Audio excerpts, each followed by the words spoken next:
Good afternoon and welcome to Separated by Water, the podcast by the fans, for the fans. We've a lot to get through today, so we'll get going. First of all, my name's Colin Campbell. I'm a Spurs season ticket holder for my sins. My longtime friend and Paul, lifelong Nottingham Forest fan. Paul, how are you? I'm good. I'm going to apologise in advance. We're having technical gremlins here. I've been out of the house up until about 10 minutes ago. I'm ill-prepared, so I'm relying on your professionalism to get me through this, Colin. I'm very badly prepared for this today, so anyway, we'll give it a rattle. Pressure indeed, pressure indeed. Well, first of all, I had the dog out there a while ago. I haven't warmed up yet since, but I do have as promised, and we'll come to that. Yes, we'll come to that. Okay, quite a few things to get through today. We're going to have a look at the impact of some of Saturday's results. We're going to have a wee look at Crystal Palace. I think it's a wee bit sad there. And then the fans forum, we called it to boo or not to boo. That is the question. We've had a very, very good response to that, and we'll come to that soon because, as I said, we're by the fans and for the fans.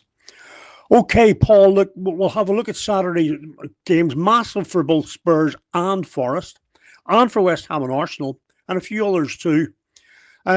Probably starting with the first game of that sequence, Spurs and West Ham. From my point of view, nothing really short of a disaster. We've already watched everyone beating West Ham, including Forest, although I do think on the night they were a little bit lucky.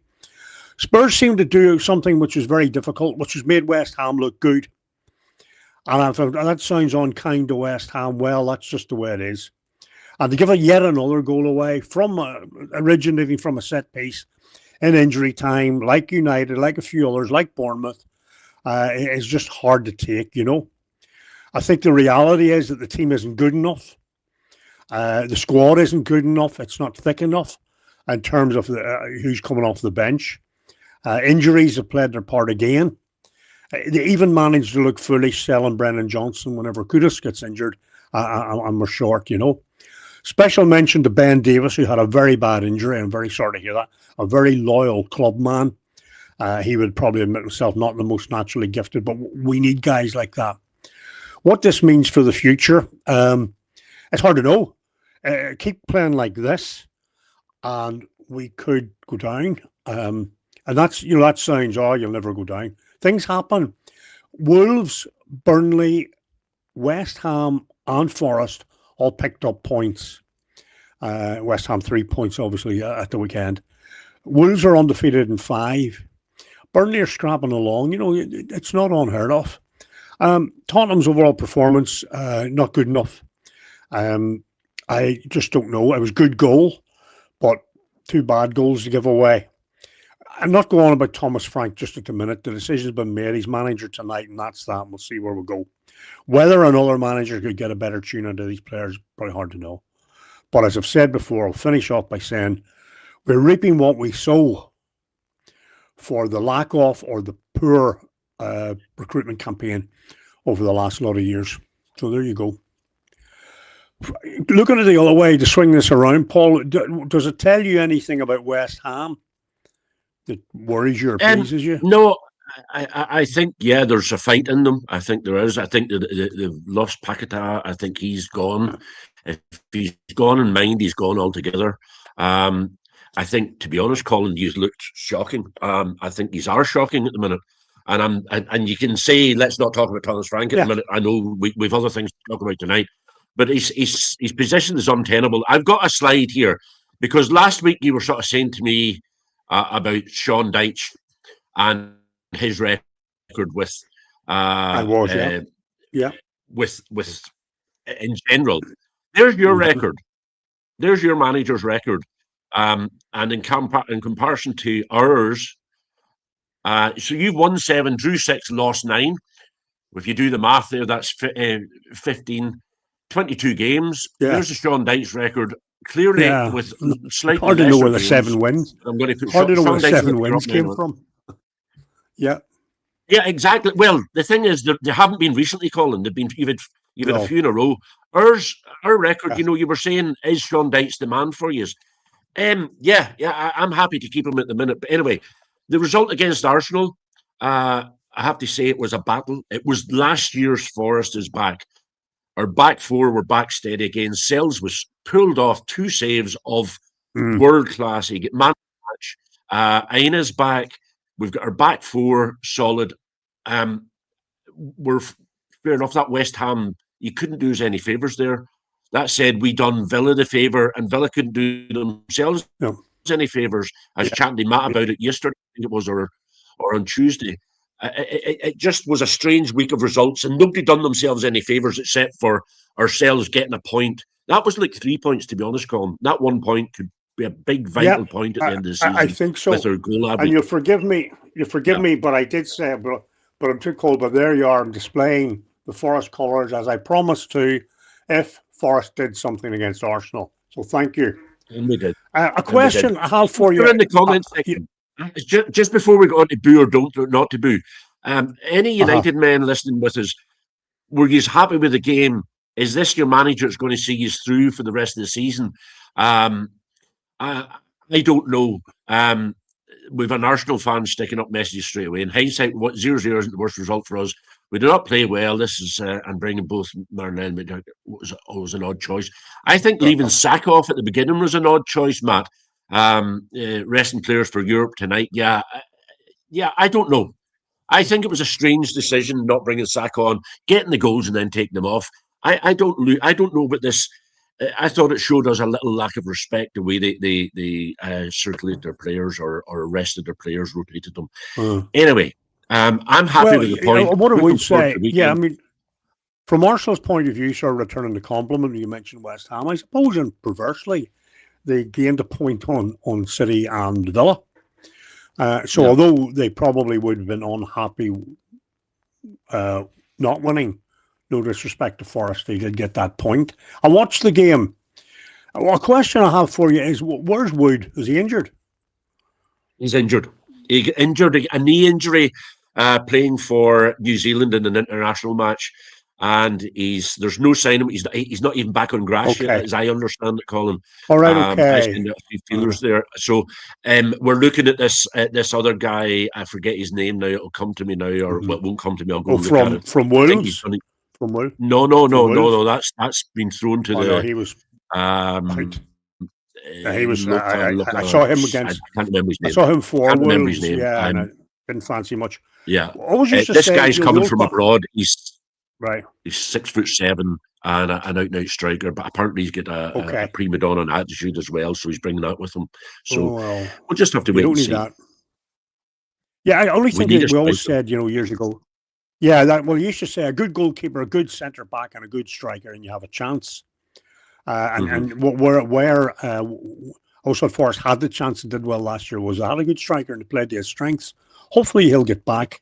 I thought you were short of a goal, obviously, on Saturday evening. I watched the game. I thought it was good battling performance. And anything that irritates Arteta is good for me. Sorry, Matt, but you know how it is. Okay, well, one thing I would say there, I did watch the United City game.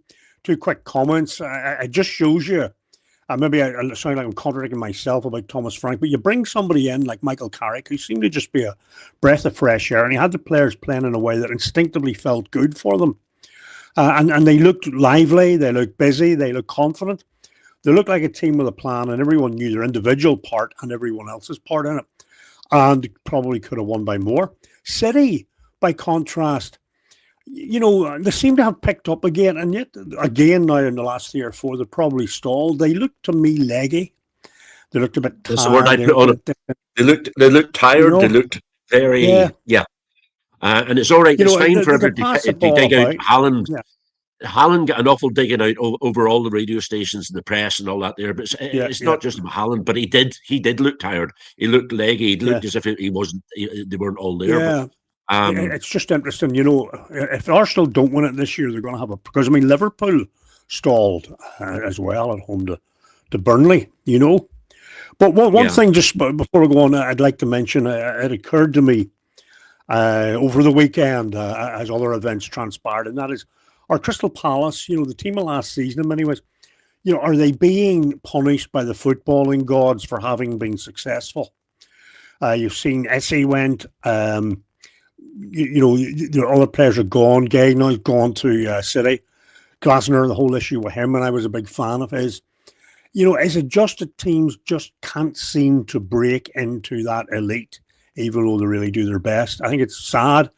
I have a feeling that worryingly Palace could find themselves dropping into that uncomfortable zone where they could be in threat of relegation if they don't put a result or two together. I would be sad about that because they were a breath of fresh air last season.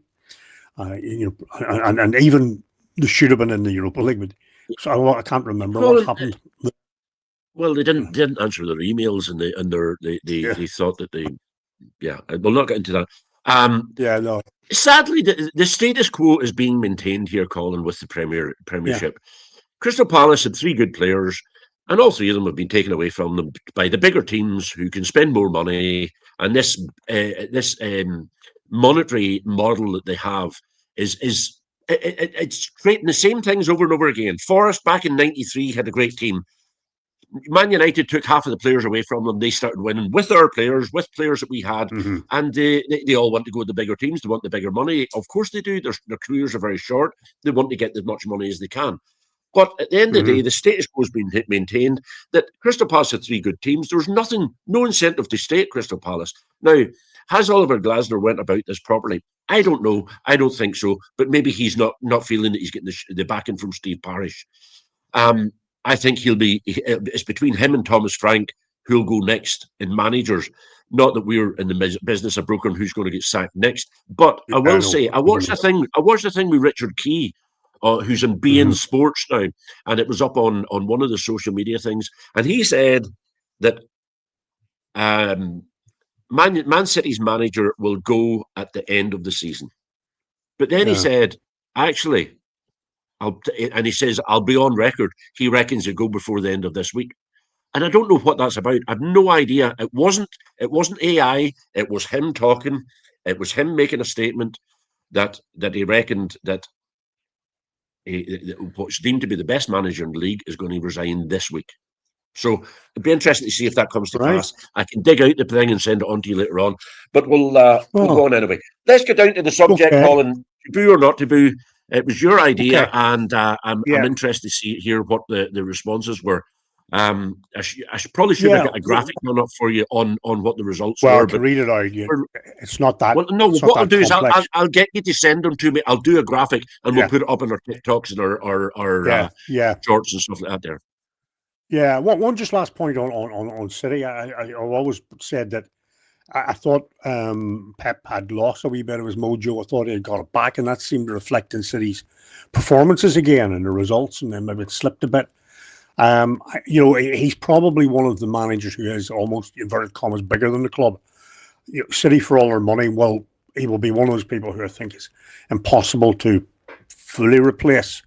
But that would be a shock. But who knows? Just to finish that, it was as if he knew something he couldn't say on TV, but he was wanting to he wanted to get an exclusive on it by saying it, getting it out there that there was something going on. He says, so mark my words, he believes he'll be gone before the end of the week. So I don't know. We'll wait and see. Anyway. Okay. Taboo or not taboo? Taboo or not taboo, that is a question, to borrow from Shakespeare in a certain way. In recent weeks, but it's been going along that booing particularly as the kind of symbol of dissatisfaction has been a divisive topic amongst fans of each club, amongst different clubs. So your question was really, is it legitimate or is it counterproductive? Do fans have the right to protest, or should they simply be positive and passive?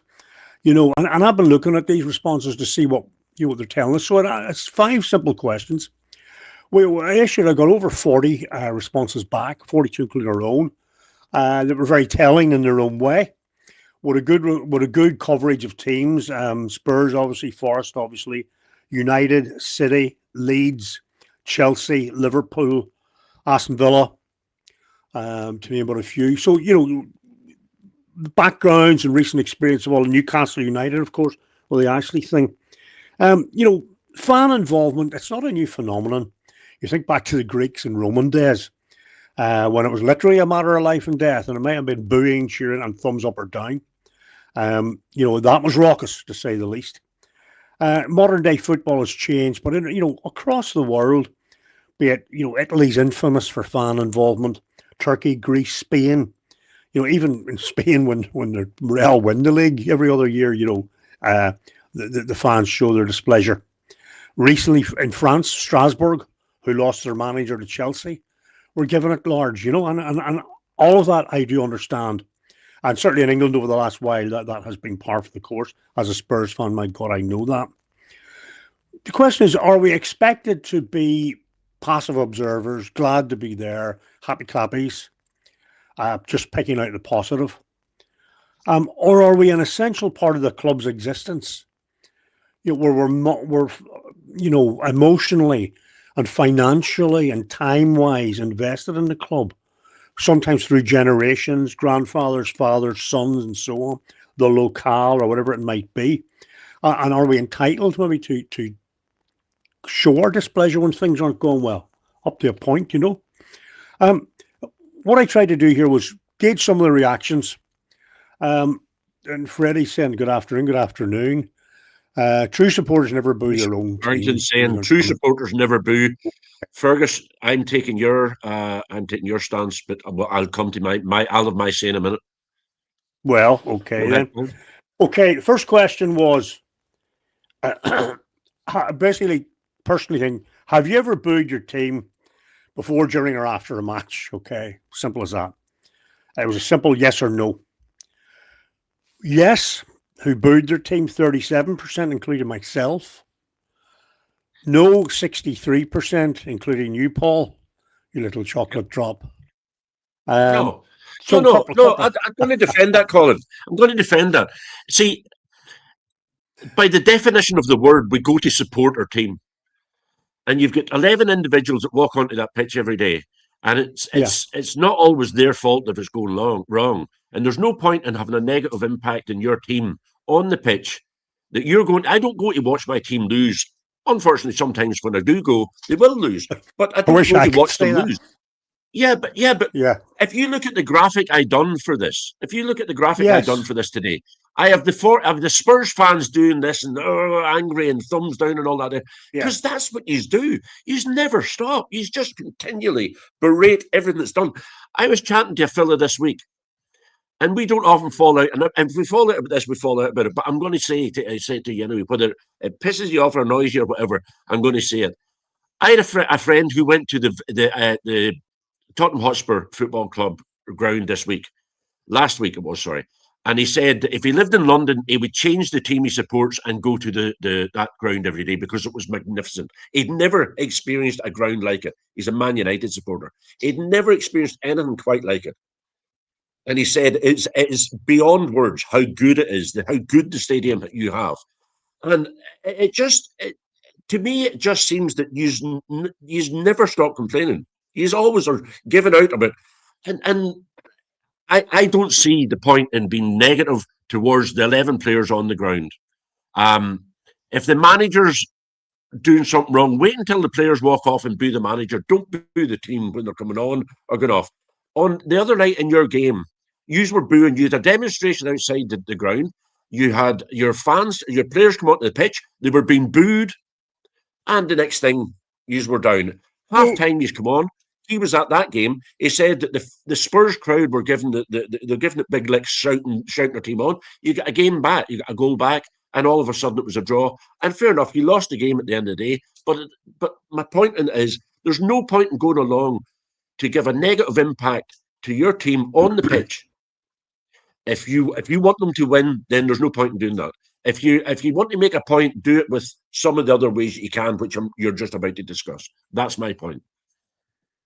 Right. Well, thankfully, I only ask people for a yes or no, but thank you for that brief answer. Sorry, what did you say?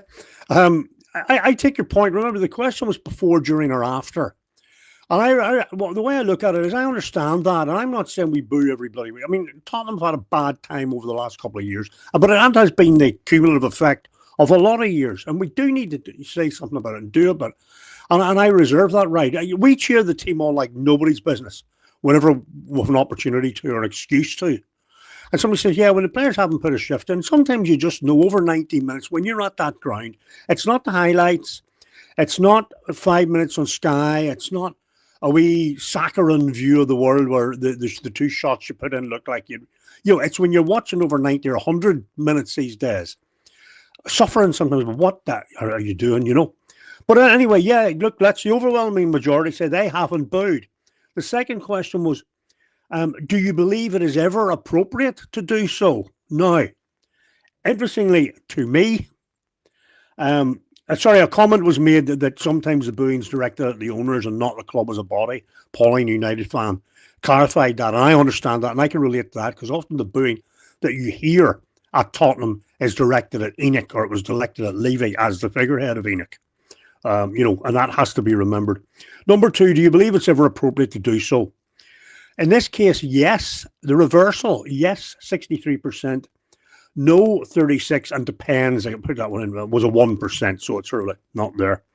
And the yeses were saying, yeah, as Fernie said there, Fernie one said, Fernie's in there, yeah. If the players haven't got a shift in. Yeah, yep. and a comment from Chris the Spurs fan. He said, yeah, I've travelled a long way, spent a lot of money, and I feel the team have not performed to the best of their abilities. Why should I not show my displeasure by booing? It's not like I'm able to write them a strongly worded letter, And I think that highlights to me the very restricted opportunities or vehicles that fans who are invested in this darn thing have. There's so few opportunities there and then live at the event they can do it. Now, I think that it should be done sparingly. It should be done to be clear what it is they're trying to say. But I still think it should be there. And on that one, 63% said, yeah, when appropriate. Number three, really, I just said, do you believe fans should protest to show their grievances? Now, this is on the back of Newcastle with Ashley, United with the whole Glazer thing and now Ineos, Spurs with, I think you've heard me talk about that. I think Forest really even give a bit of grief about Postecoglou when he came in. Other team, Chelsea, heavens above, Arsenal in the early days of Arteta. So, it's not unique. But in this case about protesting, okay, to show our grievances, believe it or not, 74% said yes. Okay, 18 no, and depends was 8%. And what that depended on really was the nature of the process, what they were trying to do, who was against, and a long one here. But Danny, who's a Villa fan, I was this, the effectiveness of the protest really depends on the size and the method used. If the vast majority of fans are involved in sustained protest, then it's highly likely boards will act to address the concerns. But if not, it can be a waste of time. And we've seen examples of both. The only action to make a protest really effective is to withdraw support and staying away from the games. We'll come back to that. Or to cease spending money on the merchandise. When boards are hit that way, they'll, what he did say, which is interesting, and is the very positive side of that, is when teams, and they're not in the Premiership, so they're a wee bit outside our brief, but Sheffield Wednesday, Bury, other teams over the last while, a number of them, Bournemouth years ago, when the fans pulled together to protest to get rid of a very dangerous, bad owner, so to speak, where their survival of their club was at stake. The fans produced great stuff. So I think there's always a very positive side to all this as well, So, yeah, well, what we're saying is, yeah, protests, yeah, okay, fair enough. I did ask the question, fair enough, are protests effective, or are they just something to do, for the day? Unfortunately, only 10% said, yeah, they are. 53 said, no, they're not. And 37 were saying, well, it really depends and who's doing what and so on and so forth. So that was a very kind of really in the no bracket. So let's break down that answer then, Colin. What's the point? If only 10% think, if we assume that these people are making the comment are right, what's the point? If 10% think it doesn't make only 10% think it makes a difference. Yeah. What's the point? Yeah. Well, the point is, at least you're expressing yourself. What we're saying here is, yeah, I have the right to protest, even though I know it's probably falling on deaf ears. At least I'm getting something out of my system. What we're saying is that a protest that's just a spontaneous thing or not well supported or whatever, or doesn't have clear aims, will probably not be effective. The only benefit will be you get it out of your system. Protests that have a bigger following, that have clear aims, that have maybe a good PR behind them, will be more effective, So there is that sense whereby really it's what is the nature of the beast. How are you protesting, and what is it you're protesting about? Be clear about that. What are your objectives, If you're on about sack the board, sack the board, sack the board, that's going nowhere, What I could say is a couple of examples, and maybe they're minor, but they weren't to me, where, for all the grief Tottenham get, there were two issues that had come up, one at the start and one during this season. One was about ceasing the senior season tickets. And there were a lot of protests about it. Other teams had joined in on that. And what they've done is they've given in a bit whereby the age for a season ticket will be the same as the state pension age. So the state pension age goes up, the age where you qualify for a senior season ticket goes up too. Yep. Fair enough. And another one was about what we call gifting, where if you're a season ticket holder, you're entitled to gift. You sell your ticket to someone who has a client reference number, so they have to go through a bit of administration. It means where you can't make it, somebody else can go in your place, make sure the seats are taken, and a bit of money moves about. They had made that only members could avail of that, and the membership's about 50 odd quid, which meant that if somebody was going to spend 80, 90 pound on a ticket, it's plus 50 if they're only going once. We didn't like that. We thought that it was actually counterproductive. And they've now come back and said that they've made an exception and there's gifting opportunities during the year, belatedly. But what I will say is that that system, all of that, I think is very, very good. So credit where credit's due. Chelsea will sell your ticket on your behalf, but they'll sell it for as much as they possibly can. So say your unit cost, your match cost, your cost per match, dividing the season ticket by the number of games you available, was say £100 for the sake of it. They could sell your ticket for 300 quid, give you your 100 and pocket 200, whatever. So go back there, protests can be effective, yeah. And I think we saw that with Ashley eventually. And so that was again, it needs to be focused, it needs to be clear, it needs to be, as I say in management terms, are your objectives measurable, manageable, achievable. Can I intervene there and ask you a couple of questions? Yeah. You can be a fan without being a season ticket holder. Do you agree with that? Yeah. You can be a fan without being what? A season ticket holder, of course. Yeah, season ticket holder. Yeah. Of course you can. Yeah. Let's say the guy that goes along twice a year and he's standing there and he's spent his money to come from Northern Ireland or Ireland, and he goes over to the game and he's been standing beside some idiot who's booing the whole way through the game, ruining the whole experience for him, putting the players off. If you walked into your office in the morning every day, and as you're walking up into your office, everybody booed you and gave you the fingers, and how would you feel going to work in the morning? So you were obviously speaking to my colleagues over the years then. No, but I'm being serious. For 1 minute, I'm being serious. See, I think it's. What about the poor guy that can't go every week, that's going there once every now and again and listening to this nonsense beside him? If I was standing beside somebody and he's booing my team, I'd tell him to shut his mouth. Well, then maybe that's what they can do, but it's very judgmental to say that it's nonsense. I mean, I don't know the background. I for a start of the team, it's also not right to assume that it's okay for you to ruin the person beside you's experience of going to watch the team that you both support. Well, I think watching football is and should be a bit more raucous than the way you're describing it. Frankly, I think that I think what you'll notice is if the crowds disappeared, you'd suddenly find out that the Premier League wasn't such a great draw as we all think it is. To me, it's the crowds that really make a difference. The atmosphere, the loyalty of the support. Teams at the bottom, okay, maybe their grounds are smaller, but they're still largely filling them, and they've got a great support home and away. And I think all of those things are good. Now, you try and answer your question. Look, it's a difficult one, of course it is. I mean, if I was sitting beside someone who was using bad language all the time, or spilling drink, whatever it might be, you'd have to deal with it a certain way and say, can you knock it on the head? And there have been examples of people whom I believe have been removed or have had their ticket rights rescinded by antisocial behaviour, including chanting.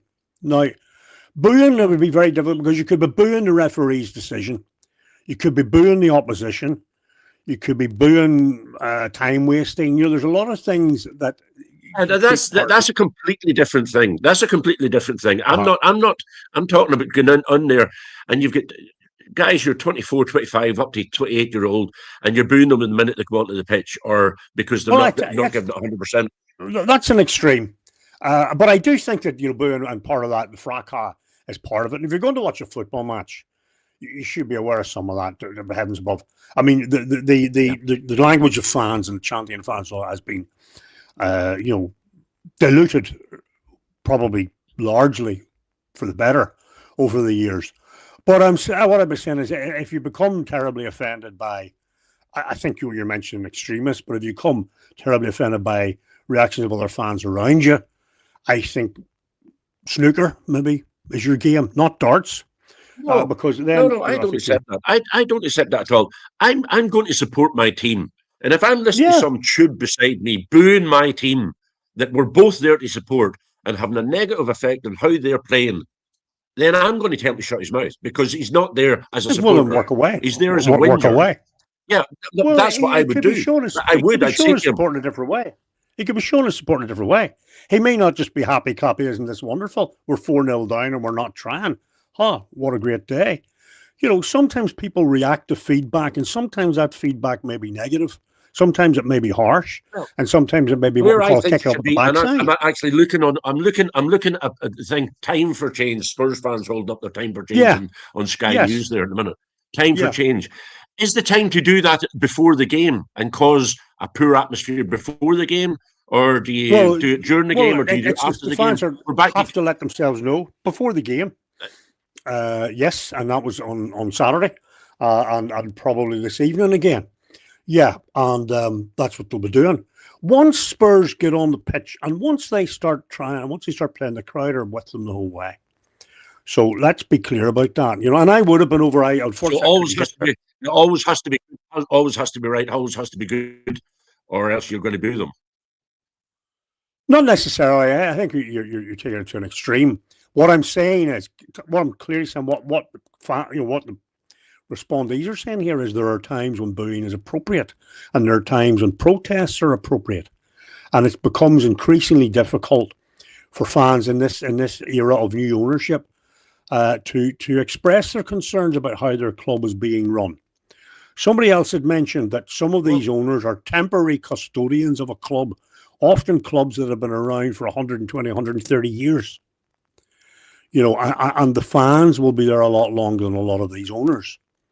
So we'll talk about the vested interest, and be a fan for 2 games a year or 20 games a year. I don't mind. That's why I always say about people who are emotionally invested, and that is their lives to some degree are affected by how their team's performing, whether they're winning, losing, whatever it might be. And when they go to work every day, when they're sitting thinking about it, reading their newspapers or whatever it is we do nowadays, social media, they're affected. They're emotionally invested by how their team's doing. And I think there's an outlet for that. If we take Charlie, who lives in West Cork and travels over to 90%, I would say, of the home games of Nottingham Forest. Yeah. He goes to all the games. He's seen Forest through thick and thin when we were down in the first division, and I think even at the time the second division. He still travelled over to the games. So he's been there thick and thin, and I think he was one of the ones that said no, he doesn't agree with booing, and I wouldn't boo. And I think the way to deal with that is through like fan committees or groups, and put it up through there in a normal approach. If you have a boardroom meeting and everybody's talking at the one time and shouting and doing that, nobody knows what the points are. They have to get through the chair and make their points properly. I think that's the way to do it, through fan committees, and we're never going to agree on this. I just think it's counterproductive. And if it's going to disjoint, let's say you keep on demonstrating, and Spurs go down this year, as you've intimated, as a possibility. I don't think it's a mathematical possibility. It's a mathematical possibility, but I think it's seriously unlikely. But if that happened, would you look back at the end of the season and say, geez, maybe we shouldn't have booed as much as we did? No, not in the slightest. Not in the slightest. We say No. we didn't do enough. Because what's happening. I mean, look at the ownership. Look at the situation here with Spurs. Right, they're tiptoeing their way through the transfer window, and we've brought in one player. Yet we know we need forwards. We know we're in trouble. Brennan Johnson was sold before anyone was brought in, and then we lost Kudus. So they're fiddling about. What they're going to do is beat us through to the end of the transfer window. Oh well, we tried our best. They'll put in They put in a bid for somebody, 100 million for somebody who's never coming 2 hours before the deadline. They'll be turned down and go, well, at least we tried. So there's a lot going on there that is very, very irritating. Do you think you should have sold Brennan Johnson? Say it again. Do you think it shouldn't have? Do you think you shouldn't have sold Brendan Johnson? I think that I would have liked to have known what the plans to replace him were. You know what I mean? I don't think our squad is so heavily laden that we were letting people go before we're bringing people in. Definitely, that's what I call a strategy. And the thing was, the strategy really should have been starting in October, November. We're seeing how the season was going, where the strengths and weaknesses were, so that by the 1st or 2nd of January, we were ready to pounce, as certain teams were. Not leaving and go, oh my goodness, look what happened now. That's not a strategy. That's not planning. That's not why these people are paid a fortune to be good at their jobs. What happens is Patrici comes in and leaves 3 months later. Leaves during the transfer window. I just, if your office ran like our mine, you'll say, what the hell? Where is your planning process here? And that's what bugs us. These people, it's not that they're doing it for the good of their health. Maybe he came in and said, I don't want. Maybe he came in and said, I don't want to listen to this booing and complaining all the time. I'll go somewhere else. Well, maybe he did, but I do doubt that. I do. Why? As do you. No, because he's a grown man. He's a grown man, and he understands these things happen at times. And maybe the authorities were. And the same guy were listening to you. The same guy was cheered on when he scored the winner in the Europa League and got a lot of good kudos for that. All I've ever said about him is I think he's a player who could have been better, and I wanted him to be better because I saw a lot of talent in that fella. I'm not sure it'll be realised in Crystal Palace now, depending on how they go. However, going on, because we are going on. Question 5, and you said we wouldn't have much to talk about. Is there anything else, fans?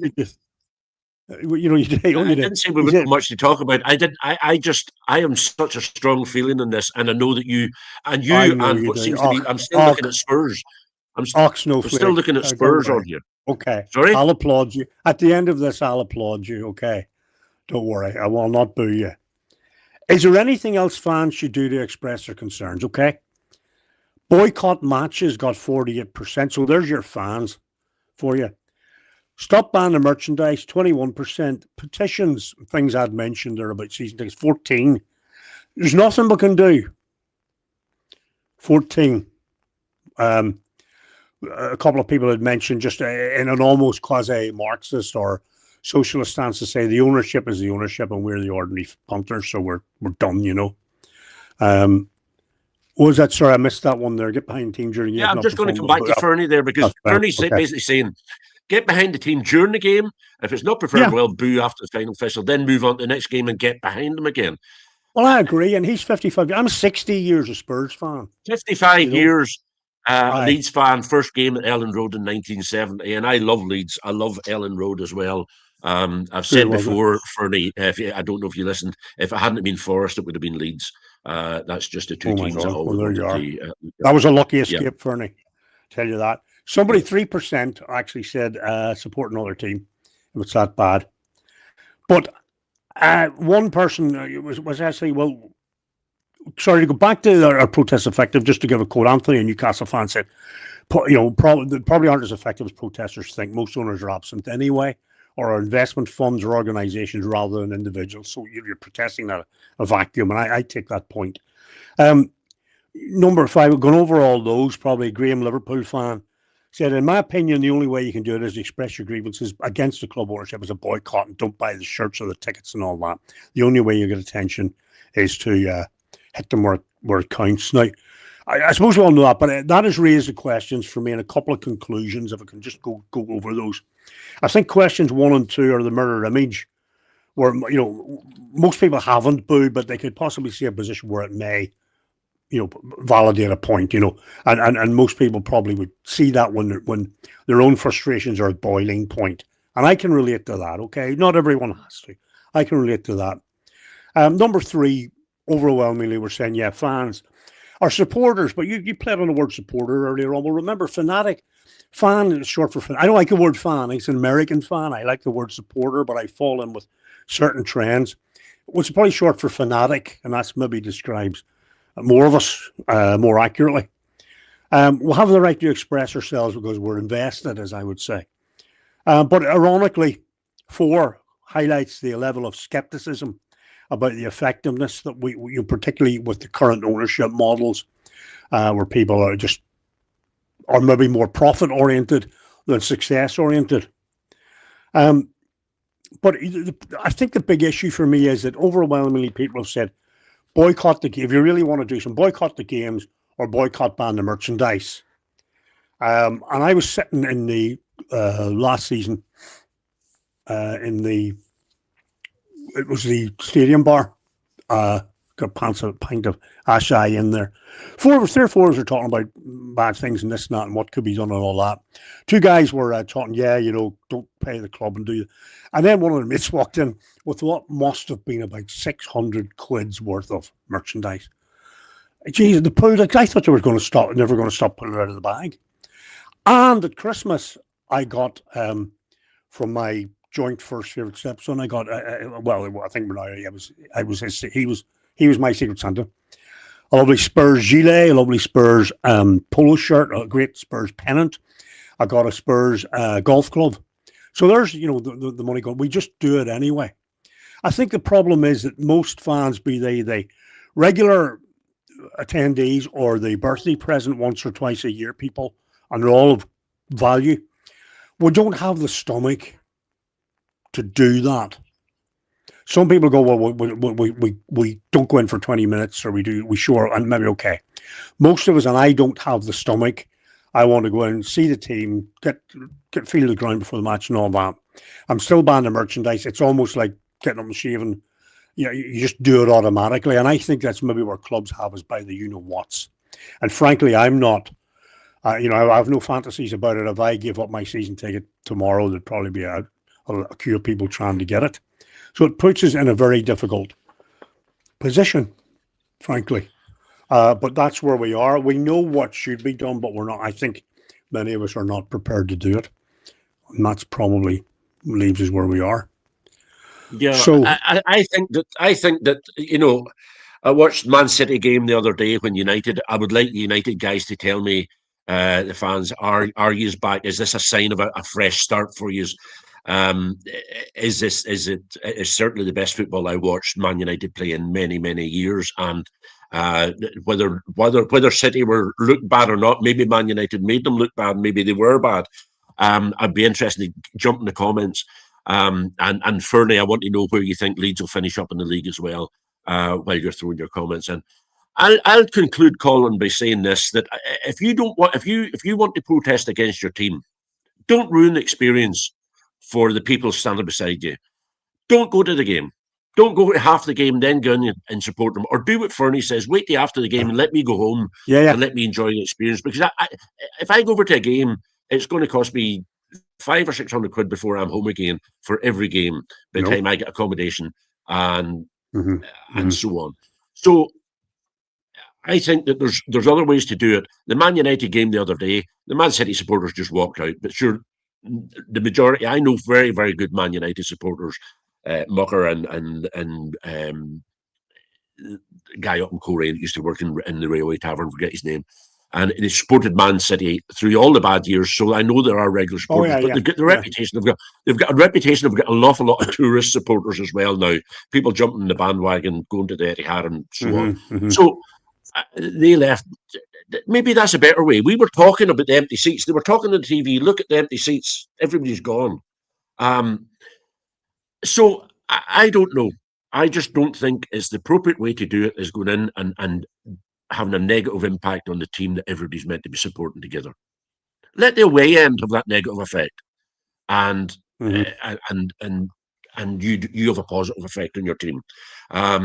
So we don't agree on it, and we're never going to agree on it. And I appreciate that there's people that can have their protests and do their protests. But I've been listening to, and maybe we need to look at this comparison to different fans.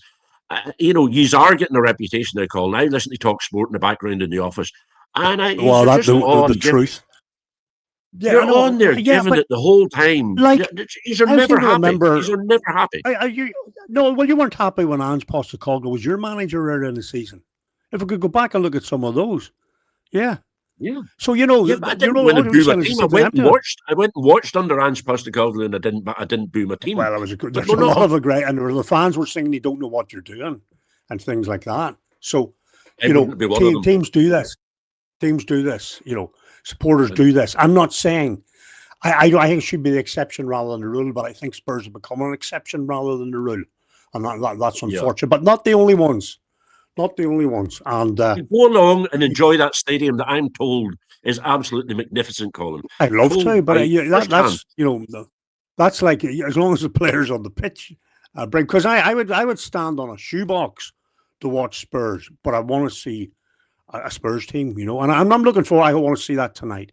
Every time I go back, it's like a letter to Santa. Every time I turn up to watch them or turn on the TV, whatever it is to watch them, I'm filled with excitement for the Lily Whites and anticipation, a hope and anticipation that they're going to get put on a show. And you hope that it will. And obviously the owners do as well. And I think maybe we'll turn it all around, Now, the injury situation tonight allegedly is diabolical. But we'll see where we go. Borussia Dortmund are barn win everything, but I think they're a wonderful team. They're a wonderful club. The yellow wall. There's lots about them to admire, and I think they'll bring a good crowd over, as German teams always do. And hopefully there'll be a good atmosphere. They'll light up the Tottenham High Road, not literally, and we win. That's what I'd like. So let's see what happens. I realise we've gone on for quite a while, but I asked a couple of questions there. I asked Fernley where would Leeds finish up. He said he would take 17th now. I would give you 17th now, Fernley, so that we can get out of it and move upwards as long as we're above you. I hope and pray that you are safe, because I love Leeds, and I hope you don't go into that relegation battle. And I'm going to say this about West Ham. West Ham, I think, when David Moyes was there and was winning them trophies, they're like, Moyes out, don't like the style of football he's playing. Maybe they're reaping what they're sowing. Maybe this is a prime example of what my point is, Colin. Mm-hmm. They were complaining, and they were winning trophies. Oh, we don't like the way they're playing. Maybe it's just a London club thing. I don't know. But they complained. And now what are they dealing with? They're dealing with the dregs. Yeah. Yeah, well, they would, and that's up to them. I'm not really answering for them. I do have some opinions about that. And I do think that Moyes was effective in that way, as he's effective with Everton. But sometimes, they wanted more. They wanted a bit more excitement. They wanted their West Ham back, blah, blah, blah.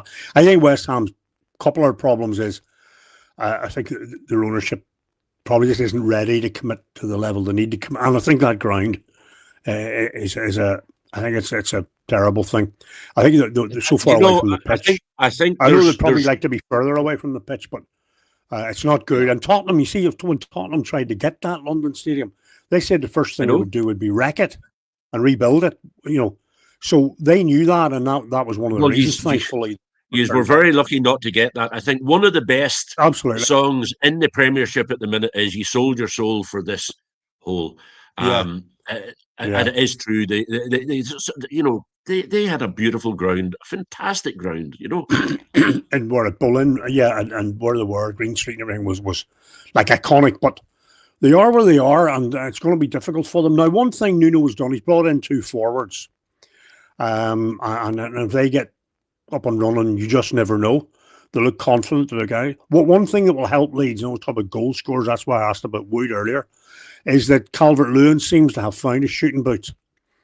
And if he stays healthy, I think that will help Leeds. And I think they've been loyal to Farke. I know I expressed concerns about that earlier in the season, and I think hopefully he gets the chance to prove that he can keep a team in the Premiership, and then build up from there. Again, got into my age group. Leeds is one of those teams that were big in my younger days. So good luck to them. I was at Leeds once. That did me. Ferg says there about Man United. Rome wasn't built in a day. Let's see where we end are at the end of the season. Yeah, well, I think this weekend. I don't know who you're playing this weekend, but I think there's a big match coming up. If my memory serves me right. Is it Arsenal? United playing Arsenal. Well, there's no bigger try and test than No. you know. Yeah. Yeah. So and Fernie is another comment in there. Busy in a thing. Problem now for me now is footballers are athletes and not good footballers. Remember Hoddle, Trevor Francis, Letizia, all quality players. Yeah. I heard an interesting thing on the radio this morning. It was 5 Live or something like that. There, is the Premiership players are they starting? Is the quality deteriorating? Are we still getting great players to the Premiership? The answer is probably not. They're not as good as they used to be, or they don't appear to be as good as they used to be. Do you know what I mean, Colin? Do you know what I mean? Yeah, I do. I think part of the frustration for many of us who were brought up in an earlier era is that the reluctance of wingers to go past the fullback, and that was especially concerned. Well, Aaron Lennon a number of years ago knocked the thing and tried to skin the fullback every time. It's a great story about Harry Redknapp threatening him he'd fine him if he squared the ball. Overlapping fullbacks. How many players wander 12 yards forward and square the ball? Yeah. Wingers who get to the byline and put crosses, and all those things are good hard tackles, or midfielders who have a game-changing pass. They seem to be fewer and fewer. They're over premium now, as I call them, a game-changing player. They're of a premium, and I do agree with that. And I think that fitness and all of that, resilience are. So what will you do tonight, Colin? Will he rotate and rest players tonight? Just on nobody Thomas to Frank? rest. Allegedly, there's 15 injured, so I think it'll be who's available. Colin, is there something going on at the training ground at Spurs? This is every year now. Every year. I complain about this every year, and two of the things I said, if we got an relatively injury-free season, I'd like to see how well we could do, and we're not. Solanke's been out forever, Madison forever, Kudus comes in and goes out, Udogie, Basuma, whatever was wrong with him, he wasn't strictly speaking injured, but he wasn't available, so on and so forth. Sarr is now taken ill. I really don't know, for all of the advances that have been made in medicine, fitness, physiotherapy, nutrition, rest, sleep, God knows, all those things, we still seem to be unable to keep a sufficient number of players on the pitch. Spurs particularly, a number of other teams would feel similarly. Yeah. So there you go. Well, that was a busy day.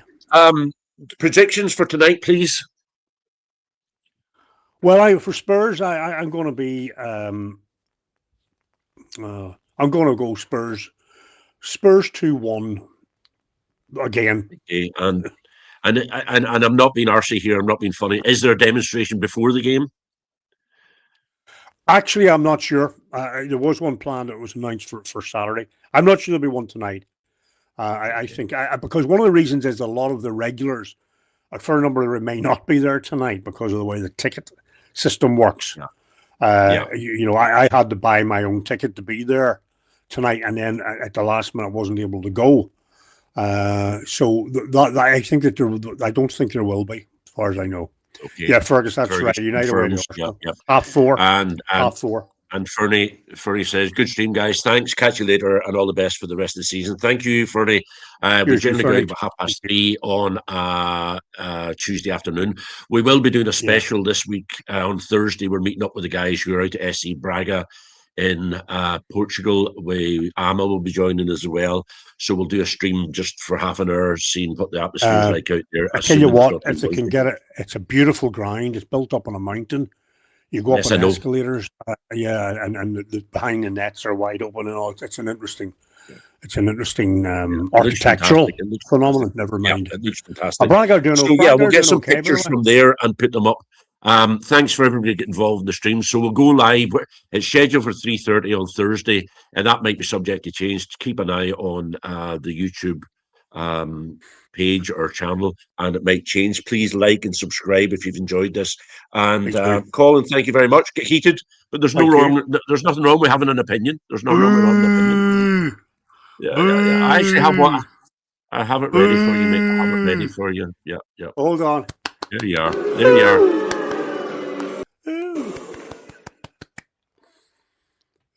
Does my booing offend you? That's what I say to demonstrating and booing at the thing. Colin, we'll talk to you soon. Sorry for the technical issues at the beginning. We managed to get through okay. So yeah, we'll talk soon. Well done for getting that out. Send them that stuff through to me, and I'll put it up in some form of a social media post. All right, guys. Thank you very much for listening to us. Thank you. See you on Thursday and next Tuesday again. And we have another special one coming up. We'll not tell you too much about it, but it is a very good one for Nottingham Forest supporters. Yeah. We've a great episode coming your way. All right, Colin, thank you very much. Take care, guys. And